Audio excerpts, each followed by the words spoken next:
Good morning, everybody. Happy Tuesday. We have an amazing show for everybody today. What do we have, Krystal? Indeed, we do. We have more exclusive breaking news out of those leaked documents. We also have a new response from the Pentagon. It's really quite extraordinary. I mean, they're freaking out about this in every way imaginable. So we'll get into that. We also have some new interesting comments from Ukraine with regard to their interest in India being a part of a potential peace process. So we'll bring you those critical details as well. Ron DeSantis moving forward in the Florida legislature with a 6-week abortion ban. Now, this is the guy who is framing himself as the more electable alternative to Trump. And yet on this particular issue, he's wildly out of step with the American people. What will that mean for his potential campaign? We'll get into all of that. We also have Joe Biden being Joe Biden, sort of accidentally making news in the most bumbling way possible. You definitely want to watch that clip. And we're going to dig into Justice Thomas and the bombshell report about corruption and his failure to disclose elaborate luxury trips worth $500,000 over decades. There are new calls for him to be impeached, so we will give you all of the details there. But we wanted to start with the very latest with regards to those leaked docs and what we have been able to glean from them. Yeah, that's right. We're in a very advantageous position. As I understand it, outside of the mainstream media, we're one of the only people who has a full set of documents here. As I've tried to explain before, there are a couple of images from the leaked Pentagon Ukraine documents that had been circulating around on Telegram, between 5 to 15 images. Those are pretty much well known. They've been well dissected, although they continue to be taken off of social media. The full and original set, though, however, has taken some interesting chicanery to obtain on our part. And so what we have been doing is going through and finding the stories, some being reported by mainstream media, but many others significantly downplayed. Same proviso at the top. Everything that we're reporting today, we sent to the Pentagon and to the White House for the opportunity to comment. The Pentagon actually, interestingly, which they rarely do, responded almost instantaneously and referred me to the briefing that they gave yesterday. So let's go ahead and put that briefing up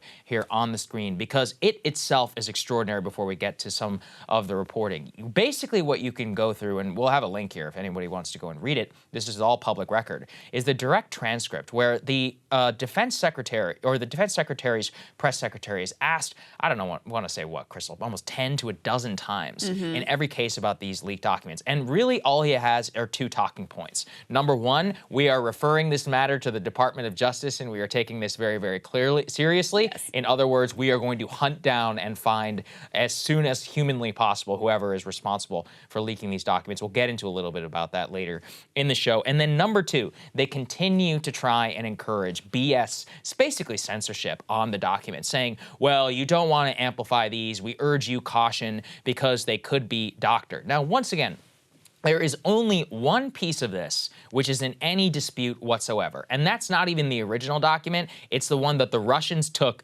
photoshopped, and circulated on Telegram, trying to deflate the number of casualties that the U.S. intelligence community estimates. So already we are dealing with the Pentagon spin machine, trying to say that what somebody did with the original documents, photoshopping and circulating, makes it those they are doctored, urging caution, when if you read carefully, they do not dispute one word of what we will report to everyone today and what others have been able to report from these documents. Yeah, in fact, they're pressed on whether, okay, so you've said that there are some things that were changed. We know about the casualty figures. Any other specifics that you want to give us? And they're like, no. Yeah, right. No. And I mean, listen, I think it's important to put every caveat out there that it is entirely possible that the documents have been altered, that the information does not accurately reflect the intelligence assessments that were being shared in highly classified settings at the time. But I think common sense would indicate if they had found other errors, you'd probably know about them because they highlighted that casualty one right away. Every single article that you read about these, which with good reason, make sure to point out, okay, this, casualty number was altered after the fact. That calls into question all of them. But again, if they had actually found other errors, and you can be damn sure they've been going through these things with a fine-tooth comb ever since they discovered them, which was just recently, by the way, which is a whole other separate interesting issue. If they had found anything else, we would know all about it. Let me just read directly from the transcript of the briefing, this part where they're urging caution about the way that reporting moves forward with these documents. He says, I just want to encourage you to be mindful, not just about the impact of reposting these photos, but of the reporting around the photos, and remind you that to be mindful of reporting carefully on this subject. Disclosure of sensitive classified material can have tremendous implications not only for our national security, but could lead to people losing their lives. The Secretary and Department of Defense and the United States government take this apparent unauthorized disclosure extremely seriously, and this is a top priority for us. Now, with past leaks, whether it was Edward Snowden, whether it was Julian Assange and some of the WikiLeaks revelations, this is their go-to line always, that you're putting lives at risk by disclosing this information. I mean, the sort of claims they made about the Assange and Snowden revelations in particular were totally over the top about how this would devastate our intelligence gathering abilities and this would put American lives at risk all around the world.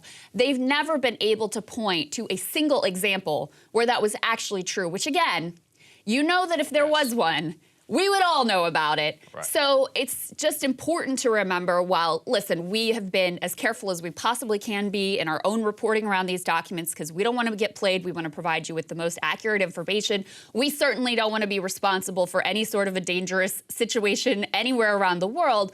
It's also important to keep in mind that, you know, they're a little bit the boy who cried wolf on this because they have alleged in the past that these, leaks would be an explosive, terrible, damaging situation for our national security, and it was never actually the case. Bingo. So with all of that, with the exposition, let's get to something that we're very proud to be able to offer to all of you. This is an extraordinary story, and let's go ahead and put it up there on the screen. So in our perusal of the documents, here is what we found. These documents show President Zelensky privately suggested striking a Russian deployment location inside of Rostov, Russia, using drones. Let me repeat that again. President Zelensky, in a FISA, basically a spy warrant document, and where we were spying on him, privately suggested to his top generals that they use Ukrainian drones to strike Russian troops inside of Russia. Zelensky, quote, told his commander-in-chief that Ukraine does not have long-range missiles capable of striking Russian troops deeper inside of Russia, nor anything to attack them, suggesting a good opportunity. The private intelligence assessment indicates Zelensky sees a lack of long-range missiles as limiting his ability to strike deeper inside of Russia. Despite previous promises, he does not aim to do so by U.S. authorities. Now, why does that matter? And I'm, again, actually have the raw document in front of me in which we suggest a couple of things. One, we are privately spying on Zelensky because we don't trust him, because we want to figure out what he really wants to do. Two, well, how many times have we been assured here that longer-range missiles by Ukraine and for their defenses will only be used in a defensive purpose? Now, look, you could argue, theoretically, that it is defense. Now, grand strategically, it's certainly a whole other thing to be striking inside of Russia militarily. And this actually proves beyond a shadow of a doubt that this happened in 28th of February, not that long ago, that Zelensky maintains, has the desire, has the will to strike Russia, but only lacks the capability. One of the reasons that they talk about inside of this intelligence document, Krystal, is that they were trying to do this or wanted to do this because it happened to be in the range of some of their Ukrainian drones that they might have been able to get to in Rostov. That they didn't have the capability to strike deeper inside of Russia, but have the desire to. And specifically, his lamenting of not having the long-range missiles shows you we know what he wants to do with them. Right. It's how many times have we been assured here they will not use it to strike inside of Russia. Now, once again, you cannot be upset at a person who is at war for wanting to strike the enemy wherever the enemy is. Yes, correct. But you can be upset at U.S. policymakers who have assured us time and time again that this is not something that they want to do, that this is not something that they're going to drag us into, that, this is a blood brotherhood where both of our interests are entirely aligned. No. He wants to strike inside of Russia. It's right here, directly inside of the U.S. intelligence assessment. And apparently, we don't even trust him enough not to listen to every single one of his most minute conversations. So I think this is an extraordinarily significant story. Not a surprise that it's been not reported yet by the mainstream media. Yeah. I've seen it only referenced one time where the headline that they went with, I believe it was over at CNN, was like, U.S. spying on Zelensky. I'm like, yeah, that's not the headline. Like, what is he saying? He's saying he wants to strike inside of Russia specifically and not being able to because he does not have long-range missile systems. When somebody tells you who they are, you should believe them. I mean, this is clear as day as to exactly why we have to be extraordinarily careful when dealing with the Ukrainians, because they desire to escalate this war to a very much higher degree, which would be a catastrophe for all of us. Yes. Yeah. This really exposes, once again, the lie that our interests and the Ukrainian interests are exactly aligned. Now, there may be some, critical overlap there, but ultimately, it is in Ukraine's interest. And again, I don't blame Zelensky for this, for his strategic calculus, for trying to do whatever he can in order to win this war, take back however much territory he can, et cetera, to strike his enemy. I don't blame him. But it is in the Ukrainian interest to drag us fully into this war, to have some sort of an escalation that causes Russia to retaliate in a way that forces us to fully, directly engage in this war above and beyond what we have already done.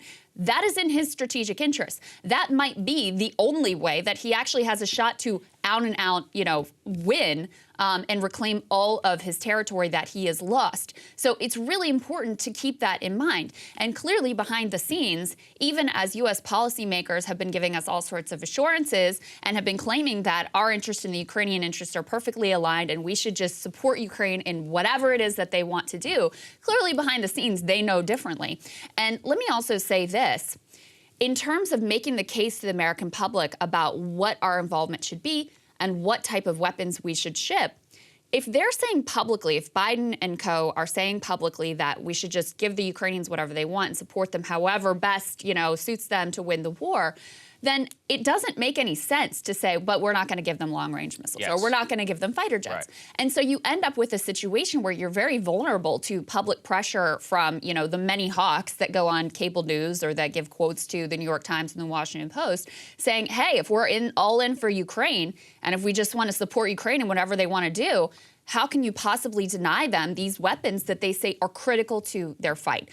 This is the real reason why. Now, I don't think Biden has been very restrained. There's obviously been huge escalation in what we have shipped.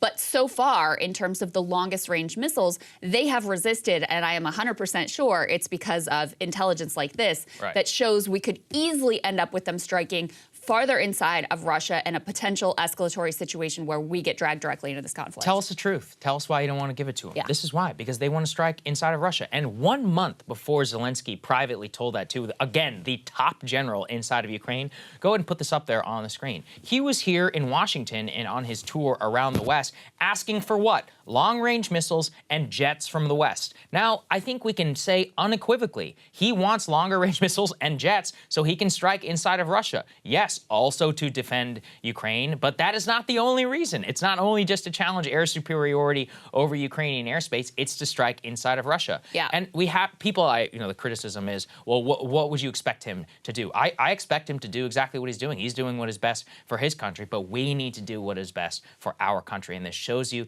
the limiting principle. And it also shows you how absolutely full of it so many of the Ukrainian hawks are in saying that we should trust Zelensky. Go ahead and put this up there on the screen. Ambassador Michael McFaul, the former U.S. ambassador to Russia, one of the chief hawks in this entire debate, just, last year was slamming President Biden for not sending Ukraine long-range advanced missile systems. He's also been somebody advocating for sending NATO jets and others to them. And that's one of those where they just don't seem to understand clearly, or maybe they do, that this is exactly what Ukraine wants. I mean, they are advocating for an incredibly dangerous position, trying to put our faith in somebody whose interests far supersede ours, and they're unable to think about what the second or the third order consequences are. Combine that with the reporting that we were able to bring everybody yesterday about China's red lines in this conflict and what would lead them to give lethal aid to Russia. They said specifically that NATO